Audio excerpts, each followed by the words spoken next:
What's up and welcome to My Point of View. I am your fat and opinionated host, and when it comes to true crime, I think people, and not everyone, but a lot of people, they tune into true crime because it's entertaining. And make no mistake about it, true crime has been used as a source of entertainment for years. There's literally whole networks dedicated to it on television, channels dedicated to it on YouTube. And I often find that some people want the outcome to be the most mysterious, conspiracy-filled outcome ever when it comes to all of the crimes that we talk about here on YouTube and wherever. And you know, I understand why people want that sometimes, but what I want is the truth. Oftentimes, these cases are already crazy enough that I don't see the need to spread fake news or misinformation or fake rumors. Just cover the actual case.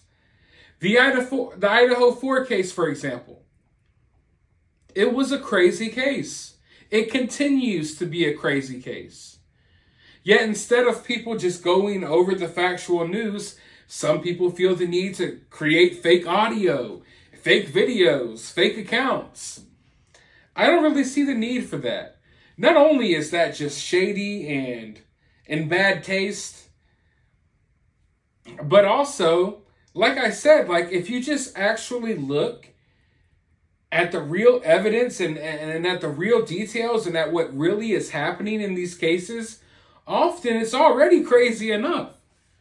I couldn't make half this stuff up if I wanted to. So as you all know, over the past few days, there's all of these reports coming in. And one report came in yesterday that Bryan Kohberger ate at the Mad Greek restaurant where Maddie and Xana worked at.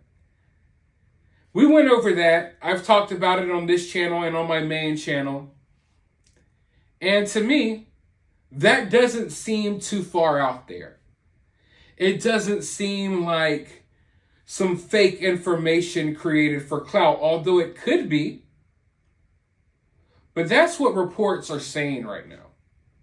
That Bryan Kohberger attended that restaurant, ate there a couple of times. Now, in my opinion, I don't see why it would be necessary to lie about something like this. And the way I approach content when covering true crime cases, half the time you'll see certain people reporting on some things, or you'll just see certain information out there, and you might not see me cover it because I don't think it's worthwhile at all. A lot of the stuff that comes out, it's obviously fake. But these reports about Bryan eating at this restaurant, it doesn't seem too far-fetched. We know that Bryan was watching these 4 individuals or was watching their home. We know that Bryan's a vegan. They just so happen to have a delicious vegan pizza at this restaurant. Didn't seem or sound far-fetched to me at all. In fact, people were speculating for a while that he probably went there, but nothing was officially reported until yesterday. Now, it's important to note that employees, and I believe the owner of the Mad Greek restaurant, has come out now saying that no, they don't remember Kohberger, they didn't see Kohberger, nothing of that nature. However, the media is saying something different. They're saying that there was a worker who used to work there that saw Kohberger. And they're also saying that the workers at this restaurant formed some type of agreement, a pact, to stay silent about what they saw and about what they knew. I want you all to watch this news clip real quick, and then I'll be right back with my thoughts. Well, yes. I started speaking to, as you and I both did, we tried to reach as many people as we could who used to work at, the Mad Greek restaurant. And, very few people wanted to talk, but I did end up speaking to somebody who worked there until recently, who said that, yes, indeed, they did see Bryan Kohberger come there a couple of times, at least twice. And the only reason why he stood out was not because he was being creepy, not because he was doing anything weird, but he's such a strict vegan that he was requiring that he wanted to make sure that all of his food had not come in contact with animal products. So that's why he stood out, because he had a special request with his order. And yes, he was there. We don't know who waited on him. We don't know if that's where he met, a couple of the victims, but we know that he at least went there to eat a couple of times. And we know that Maddie and Xana Kernodle and Manny Bogan were both servers at that restaurant. We can also say this, Steve's work is particularly good because many of the folks who work at the Mad Greek restaurant have met together and agreed as a unit not to speak to the press. They've also been asked by the police not to speak to the press. So the person that you spoke with was somebody who is just outside of that circle, who had just worked there and clearly still had this intelligence, but wasn't sort of bound by that that codified agreement that they all had together. Before anyone goes wild with this information, no, I don't think there's anything shady at all about them forming this pact not to say anything. Anyone who questions why they don't want to say anything, take a step back and look at how these cases play out, especially online. Look at all the young individuals, random college students, random kids who were blamed and harassed for what happened to the Idaho 4. Look around. There was blame being thrown all over the place, accusations thrown all over the place. And it didn't just happen in this case. It happens in every case. So what we're going to start seeing here, if things don't change within, I guess you could call it the true crime community, more and more people are going to be afraid to speak out. Why would anyone at this restaurant want to acknowledge, yeah, we saw Kohberger, knowing that then they'll be harassed for the rest of their lives, or at least for weeks, months on end?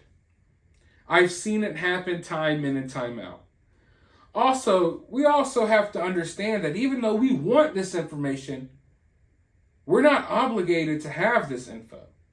No one at that restaurant is obligated to tell us anything. Now, talking to investigators is something totally different. And from what we've heard and from what they've said, investigators have talked to all of these individuals. So where I'm at right now, I fully believe that Bryan Kohberger went to that restaurant. I fully believe that he ordered the vegan pizza, sat there, maybe in the corner somewhere, maybe right smack dab in the middle. And as he nibbled on that vegan pizza, he probably watched, at least two of the victims. And I mean, the reason why I think this is such a big detail, because I think this is changing people's mind about who the possible main target, if you will, could have been.